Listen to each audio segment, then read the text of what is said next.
ഇടവൻ രാശിക്കാരെ സംബന്ധിച്ച് കാർത്തികയുടെ മുക്കാലും രോഹിണിയും മകേര്യത്തിൽ അരയും കൂടുന്ന ഒരു ഇടവൻ രാശിക്കാർ.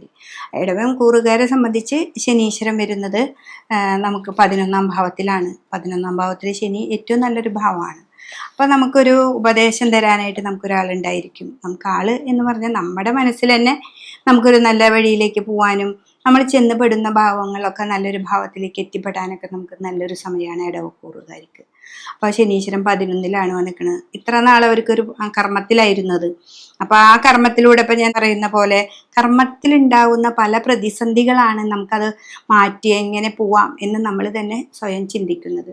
അപ്പം നമ്മുടെ കർമ്മത്തിൽ പലതരത്തിലൂടെ നമ്മൾ പോകുമ്പോൾ അയ്യോ ഇന്നതുപോലെയാണ് വന്നത് എന്ന് നമുക്ക് ചിന്തിക്കും. അപ്പം ആ പ്രതിസന്ധിനെ മാറ്റിയിട്ട് നമ്മൾ ചിന്തിക്കുമ്പോൾ നമുക്ക് 11ാം ഭാവത്തിൽ ആ ലാഭസ്ഥാനത്ത് തന്നെ നമുക്ക് ശനി വരികയും ശനിയിലൂടെ നമുക്ക് നല്ല ലാഭങ്ങൾ ലഭിക്കുകയും ചെയ്യും. അപ്പം അത്ര നാൾ നമ്മൾ ചെയ്തു വെച്ചിരുന്ന ആ ഗുണങ്ങളെല്ലാതും കിട്ടാൻ പോകുന്നത് ഈ 11ാം ഭാവത്തിൽ ശനീശ്വരൻ വരുമ്പോഴാണ്.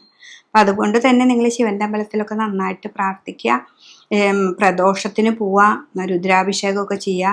പിന്നെ മറ്റുള്ള ആൾക്കാരുമായിട്ട് ഇങ്ങനെ അത് ഇതൊക്കെ പറഞ്ഞ് നിൽക്കാതിരിക്കുക. ശനിക്ക് എപ്പോഴും ന്യായമാണ് വേണ്ടത്.